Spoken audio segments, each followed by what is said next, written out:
Welcome back to Real Takes, where we are all movie love all the time. I'm Stott, and before we talk about movies tonight, I want to mention the organization Choose Love, which is an organization providing support and services to refugees. They were a huge organization around the Syrian refugee crisis, particularly in Greece, set up services for refugees there, but also have been helping with the Ukrainian refugee crisis right now, created by the war in Ukraine, started by Russia.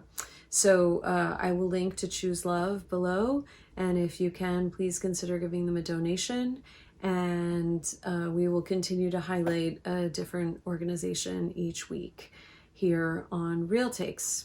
And tonight, we are shining all the movie love on The Bling Ring, the 2013 movie written and directed by Taurus, Sofia Coppola, starring Katie Chang, Israel Broussard, and Emma Watson, among a bigger ensemble cast. So The Bling Ring is based off of a Vanity Fair article about a true story of high school students living outside of LA who broke into famous people's houses like Lindsay Lohan and Paris Hilton and stole their stuff and wore it and sold it and ultimately got caught and went to jail.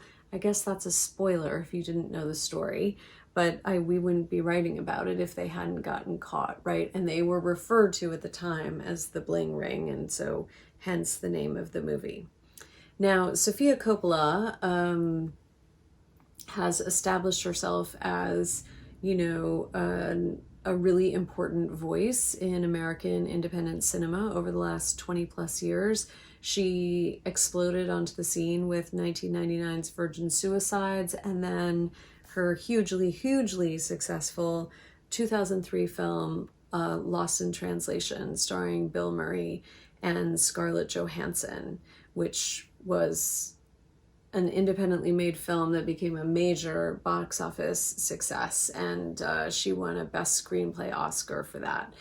And she's definitely working within a certain kind of quiet aesthetic, an understated aesthetic, and she also is often dealing with characters who are trapped in one way or another. In the Virgin Suicides, the girls are literally trapped by their parents.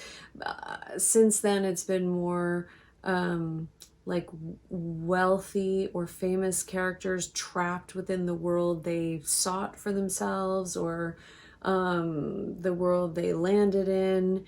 And the Bling Ring's a little different because it's actually about high school students who are on the edge of a world they want to be in. And it's a look at celebrity culture, the consumerism of American culture, the internet world as it was in the early, around 2010, not as it is now, which is even more extreme.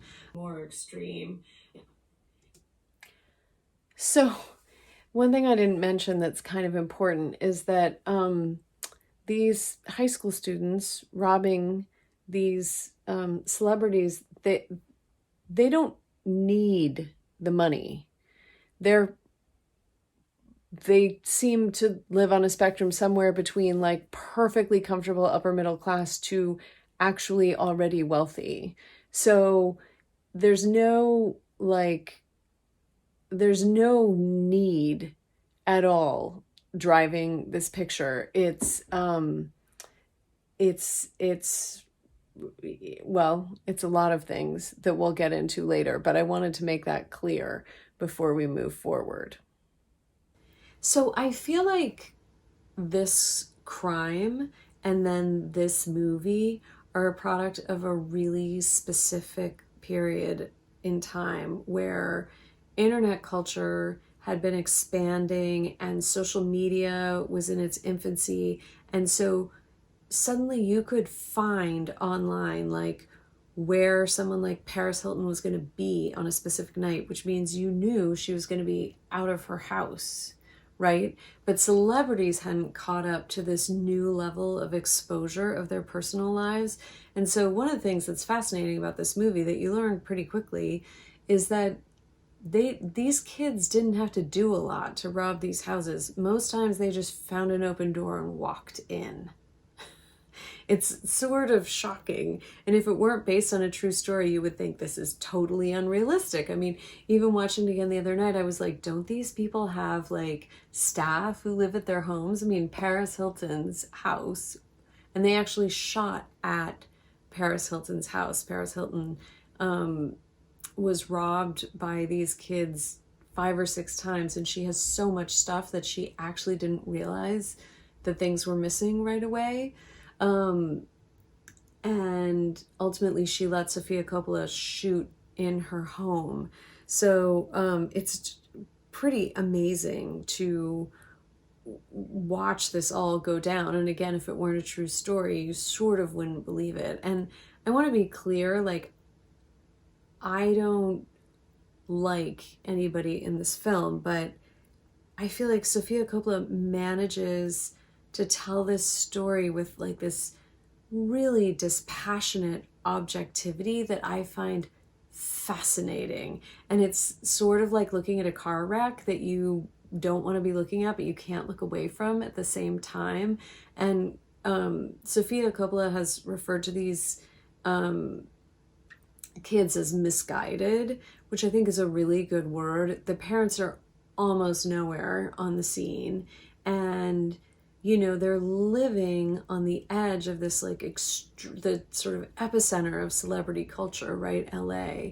And their whole world revolves around who these people are and what they have and what they wear, and wanting what they have and wanting what they wear. And Sofia Coppola has said that in interviews with them, and then she met some of them, you know, as research for the film, like, there isn't really a lot of reflection on whether what they did was right or wrong. It's all experienced within the context of, you know, celebrity, wanting to be near celebrity. And I think, you know, in terms of mainstream American cinema, there's so many different ways two big ways this film could have gone wrong. One, with a lot of moral finger wagging about how bad these kids are, or two, with a sort of pop psychology, you know, emotionally cathartic exploration of what drove them to do this. And, you know, some reviewers were dissatisfied with the movie because they wanted more backstory about these characters. They wanted to know what was pushing them to do what they're doing. But I didn't miss that. I was sort of glad that it wasn't tied up in a bow, because we're still in this morass of consumerism and celebrity culture, and we're all subjected to it, and you know, we all feel it on one level or another. And I did think that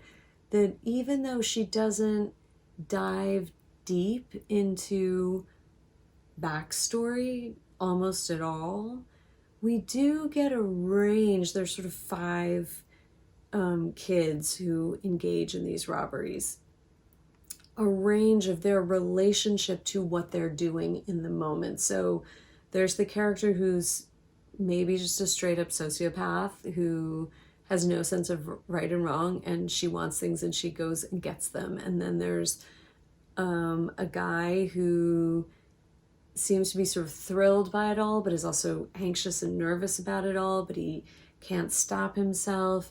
And then there's a character who's sort of self-delusional about what is she actually participating in and what did she actually do. So there's a whole range of experiences the characters are having about their own actions, even if we're not getting deep into what their ultimate motivation is, because I don't know if we can get deep in, you know, I don't think we can come up with one motivation for something like this. You know, again, these kids aren't down and out. They're all perfectly financially comfortable, and yet they're robbing people. And there's also a fascinating dynamic that happens with, especially going into Paris Hilton's home. I mean, the amount of stuff that she has.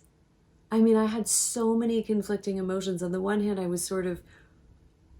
was like agog at all the stuff she has, just the amount of stuff, and feeling like, why does she have all that stuff? And yet upset that her home is being violated and her things are being invaded and her space is being disrespected. And so it's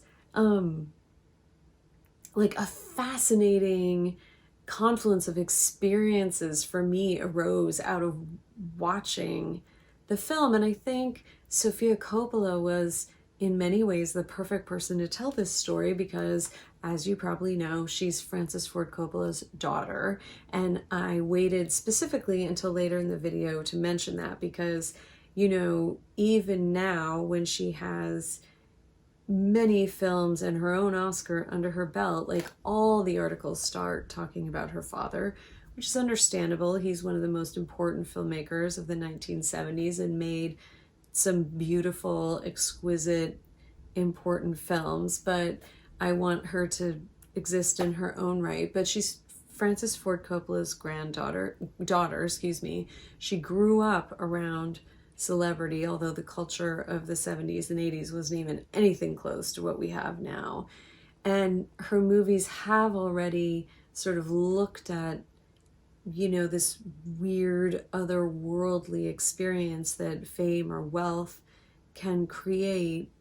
And she, in all her films, she creates a lot of space for internal experience, but we never totally feel like we're inside somebody. And I feel like there's something really honest about that. Like she gives her characters lots of room to be, but she's never letting us think we really know who they are, because we don't.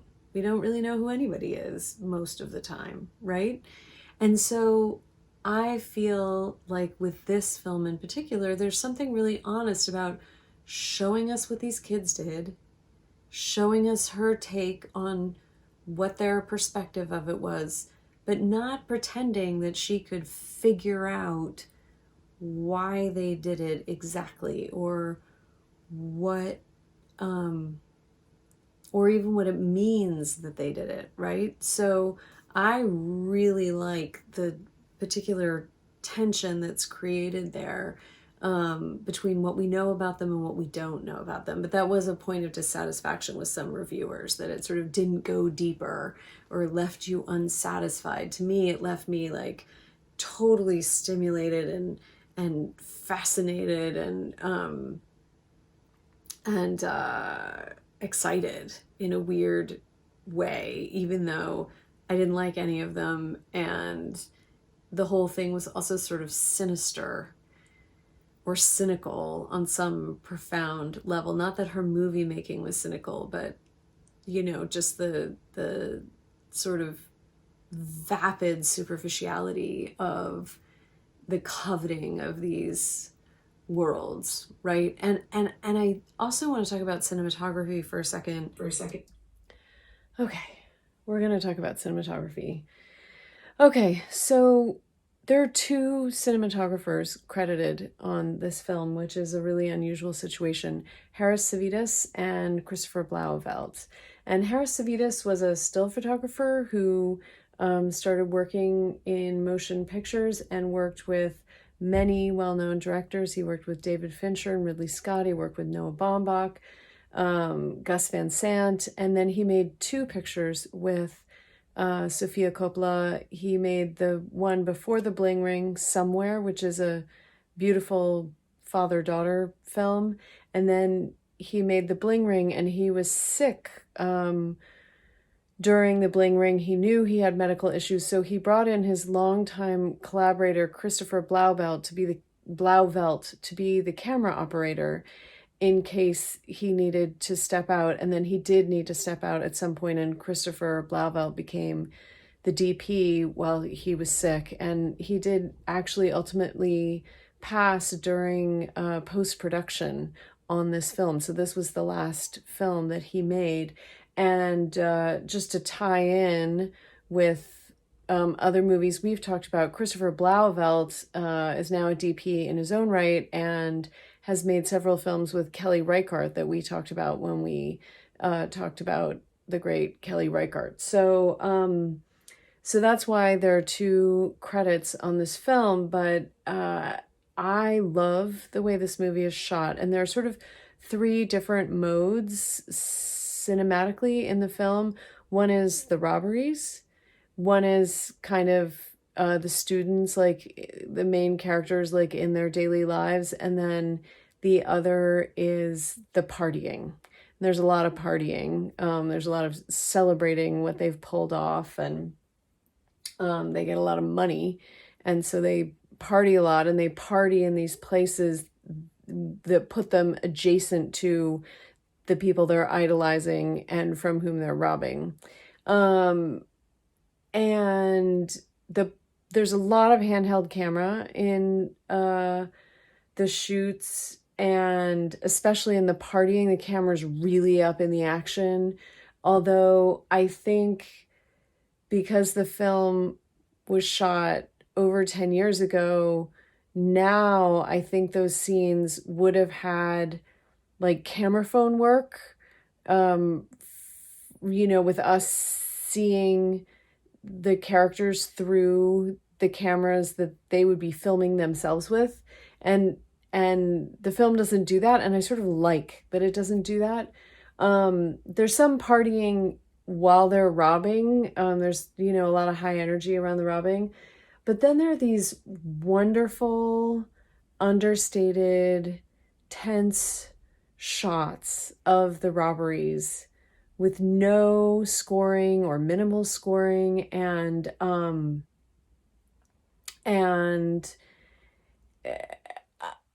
just going to say it again, a lot of tension. And I really love these shots because I feel like they kind of ground us in the reality of what these people were doing that they're not grounded in.